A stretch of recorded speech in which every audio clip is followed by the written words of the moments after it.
Guys अगर आप घर लेने का सोच रहे हो तो ये वीडियो आपके लिए बहुत इंपॉर्टेंट होने वाला है, क्योंकि आपको पता होना चाहिए कि पिछले 8 महीनों में आरबीआई ने रेपो रेट को 1% से कम किया है। तो जो 2025 के स्टार्ट में जो लोन आपको 8.5% के इंटरेस्ट पर मिल रहा था, वो आज के डेट में 7.5% पे मिल रहा है।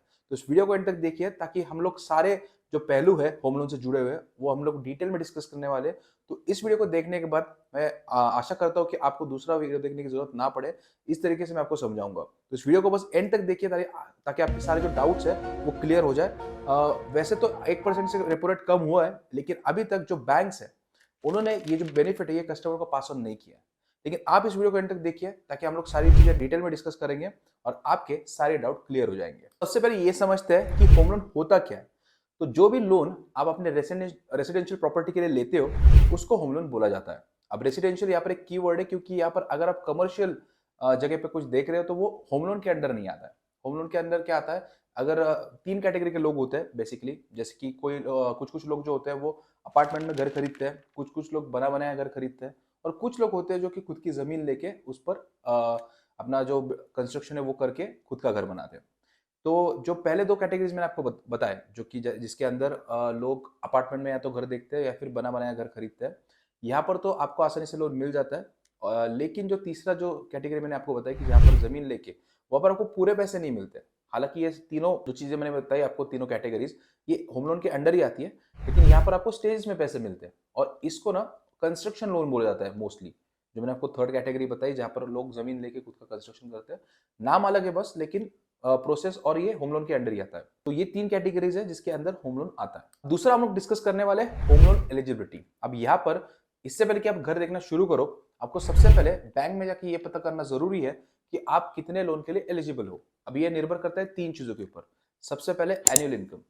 अब लगभग ऐसे होता है कि अगर आपकी मान लो कि आपकी 10 लाख की एनुअल इनकम है, आप सालाना 10 लाख रुपए कमाते हो, तो फिर आपको अपने एनुअल इनकम के 5 गुना यानी कि 50 लाख तक का होम लोन आराम से मिल जाएगा। अगर इससे ज्यादा आपको चाहिए तो एक प्रो टिप बताता हूँ, यहाँ पर आप अपनी स्पाउस को भी को एप्लीकेंट बना सकते हो। इससे आपकी एलिजिबिलिटी तो बढ़ जाएगी, उसी के साथ साथ आपको टैक्स में भी तगड़ा फायदा होगा। कैसे, वो मैं आगे बताऊंगा। अब इसके बाद डिपेंड करता है आपके क्रेडिट स्कोर के ऊपर। आपका क्रेडिट स्कोर ना 750 होना चाहिए। अगर 800 से ऊपर है तब तो आपको एकदम बढ़िया ऑफर्स मिलेंगे। उसके बाद प्रॉपर्टी वैल्यू पर भी डिपेंड करता है। अगर आपकी प्रॉपर्टी की वैल्यू 30 लाख है तो यहाँ पर आपको 90% तक का लोन मिल जाएगा।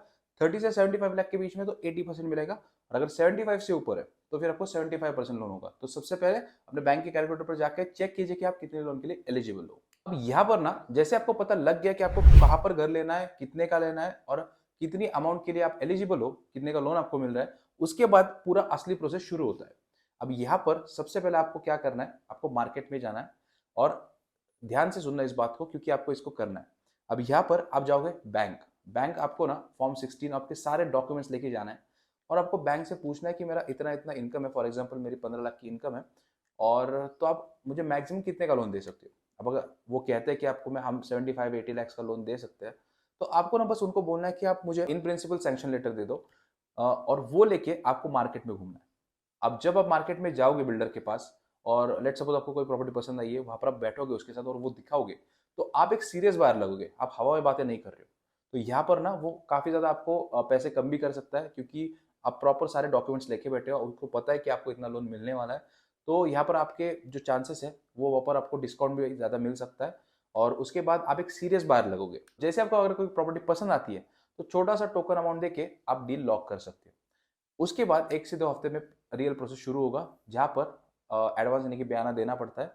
यहाँ पर जो बयाना होता है वो 10 से 20% होता है आपके एक्चुअल प्रॉपर्टी के वैल्यू के। जैसे कि 1 करोड़ की अगर आपकी प्रॉपर्टी है तो 10 से 20% यानी कि 10 से 20 लाख रुपए आपको अपनी जेब से देने पड़ेंगे। जैसे ही आप ये बयाना दोगे, उसके बाद जो बिल्डर है वो आपके साथ एक एग्रीमेंट बनाएगा, जिसे हम लोग एग्रीमेंट टू सेल कहते हैं। अब एक बात का ध्यान रखना कि ये हमेशा प्रॉपर वैल्यू के स्टैम्प पेपर पर ही बनाना, वरना इसकी कोई वैल्यू नहीं होती है।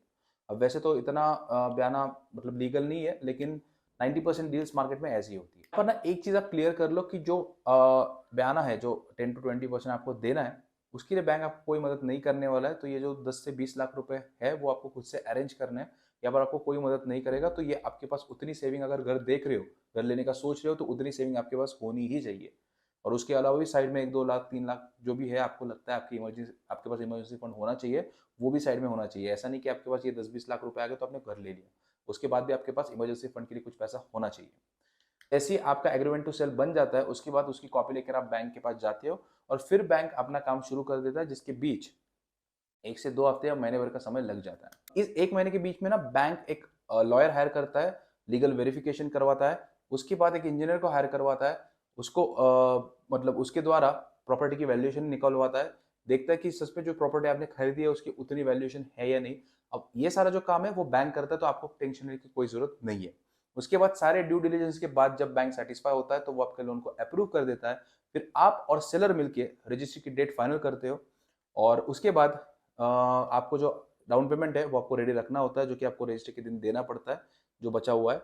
उसके बाद वहां पर जो प्रेजेंट रहते हैं वो दरअसल रजिस्ट्री ऑफिस में आप, सेलर और बैंक का एक रिप्रेजेंटेटिव आपके साथ वहां पर प्रेजेंट रहता है। वहां पर जैसे प्रॉपर्टी आपके नाम पर होती है, आप साइन करते हो, उसके बाद जो बैंक का रिप्रेजेंटेटिव है वो सेलर के अकाउंट में जो भी आपका अमाउंट है 80 से 90 लाख वो भेज देता है, या फिर डिमांड ड्राफ्ट जिसको हम लोग डीडी बोलते हैं वो कर देता है। ये सब के बदले में जो बैंक का रिप्रेजेंटेटिव है वो आपसे ओरिजिनल जो दस्तावेज है अपने घर के वो ले लेता है, जिसको हम लोग सेल डीड भी बोलते हैं, वो ले लेता है। अब यहाँ पर बैंक अपने पास सिक्योरिटी के तौर पर इन डॉक्यूमेंट्स को रखता है और इसी प्रोसेस को हम लोग प्रॉपर्टी मॉर्गेज कहते हैं। बेसिकली जब तक आप बैंक के सारे पैसे नहीं चुका देते, बैंक के पास आपके जो ओरिजिनल दस्तावेज है घर के जो डॉक्यूमेंट्स है वो बैंक के पास रहते हैं। अब तक अगर आपको बातें समझ में आ चुकी है तो आपको 80% आइडिया लग चुका है कि होम लोन काम कैसे करता है। अब हम लोग देखते हैं होम लोन के इंटरेस्ट रेट के बारे में। कौन सी बैंक बेस्ट इंटरेस्ट रेट दे रही है, इससे पहले आपको यह समझना पड़ेगा कि बैंक आपको 2 ऑप्शन देता है, फ्लोटिंग और फिक्स्ड। अब यहाँ पर फ्लोटिंग फिक्स का मतलब होता है कि आपका जो अमाउंट है, जो भी आप इंटरेस्ट दे रहे हो वो आपका फिक्स रहेगा, वो चेंज नहीं होगा। और दूसरा फ्लोटिंग होता है जहां पर आपका इंटरेस्ट रेट चेंज होते रहता है, जैसे आरबीआई रेपो रेट ऊपर नीचे करता है वैसे आपका इंटरेस्ट रेट भी चेंज होते रहता है।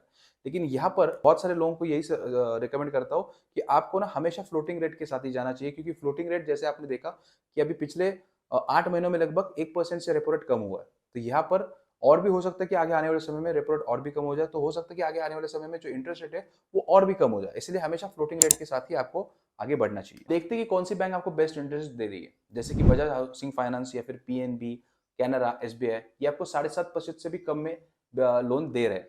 लेकिन यहाँ पर अगर आपका सिविल स्कोर 800 से ऊपर है तो फिर आप 7.30% के लिए भी अप्लाई कर सकते हो, वहां पर भी आप पिच कर सकते हो, तो आपका वहां पर भी काम बन सकता है अगर आपका सिविल स्कोर 800 से ऊपर है। इसके बाद जो भी बाकी के चार्जेस है, जैसे कि processing fees, legal, due diligence, इसके भी अलग से बैंक आपको चार्ज करने की कोशिश करेगा, लेकिन ये सारे चार्जेस नेगोशिएबल होते हैं, तो आप इनको कम भी करवा सकते हो। इसी के साथ साथ बैंक आपको एक टर्म इंश्योरेंस करवाने के लिए भी पुश करेगा, लेकिन अगर आपके पास पहले से कोई टर्म इंश्योरेंस है तो फिर आपको लेने की कोई जरूरत नहीं है। नहीं है तो फिर आपको करवाना पड़ सकता है, लेकिन अगर आपके पास पहले से है तो इसको करवाने की कोई जरूरत नहीं है। तो अब हम लोग देखेंगे लोन सिंगल लेना चाहिए या फिर ज्वाइंट में लेना चाहिए। अब अगर आप ज्वाइंट में लोन लेते हो तो फिर आपको प्रॉपर्टी की रजिस्ट्री के वक्त 1 से 2% का बेनिफिट तो ऐसे ही मिल जाएगा, यानी कि 1 करोड़ की अगर प्रॉपर्टी है तो फिर आपको 1 लाख का फायदा तो यही से हो जाएगा। पर अगर आप दोनों वर्किंग है तो फिर आपको यहाँ पर टैक्स बेनिफिट भी मिल जाएगा, जैसे कि सेक्शन 80C के अंदर आपको 1.5 लाख तक के प्रिंसिपल पर ये बेनिफिट मिल जाएगा। उसके बाद सेक्शन 24B में आपको 2 लाख तक के इंटरेस्ट पे बेनिफिट मिलेगा। तो यहाँ पर 3.5 लाख रुपए पर पर्सन है कि अगर दोनों वर्किंग है तो फिर 7 लाख पर ईयर का आपको यहाँ पर बेनिफिट मिलेगा। अगर 10% स्लैब के हिसाब से देखें तो 70,000 पर ईयर का बेनिफिट आपको यहाँ पर मिलेगा। अब इसी बात के लिए चैनल को सब्सक्राइब करना जरूर बनता है, क्योंकि ऐसी जो बातें हैं वो आपको कोई नहीं बताएगा, सिर्फ आपको बी के फायदे हिंदी पर ही सुनने को मिलेगी ऐसे टिप्स एंड ट्रिक्स। तो प्लीज चैनल को सब्सक्राइब जरूर करना, वीडियो पसंद आया तो वीडियो को लाइक जरूर कर देना। अब यहाँ पर मैं आपको एक प्रो टिप भी देने वाला हूँ, तो वीडियो को छोड़ के मत जाना, लास्ट में आपको प्रो टिप भी दूंगा। बस अगर वीडियो पसंद आया तो वीडियो को लाइक करना बिल्कुल मत भूलना। अगर आपको वीडियो पसंद आया तो प्लीज एक छोटा सा कमेंट कर देना, this is the best video on home loan, क्योंकि हमारी बहुत मेहनत लगती है आपको ये सारे टिप्स एंड ट्रिक्स बताने में और आप तक वीडियो पहुंचाने में। लास्ट टिप मैं आपको देना चाहूंगा कि आपको सबसे पहले ना 3 से 4 बैंक से लोन के ऑफर लेने, और उसके बाद आपको हर एक बैंक के जो प्रोसेसिंग चार्जेस है, इंटरेस्ट रेट है, इनको ठीक से देखना है, जांचना है, और आपको कंपैरिजन करके, जैसे कि एसबीआई का जो अभी इंटरेस्ट रेट आप देखोगे वो 7.50 है, उसके बाद अगर बजाज हाउसिंग फाइनेंस का देखोगे वो तो 7.35 है। तो यहाँ पर बजाज हाउसिंग फाइनेंस बहुत कम दे रहा है। तो अगर आप ठीक से सारे बैंक से लोन ऑफर लोगे और उसके बाद कंपेयर करोगे सारे प्रोसेसिंग चार्जेस और ये सारे जो फैक्टर्स मैंने आपको बताया, और उसके बाद बैंक से जाके नेगोशिएट करोगे, तो आपको मैं 100% बता रहा हूँ, आपको बहुत सारी चीजें समझ में भी आएगी और आपको एक बहुत बढ़िया डील मिलेगी।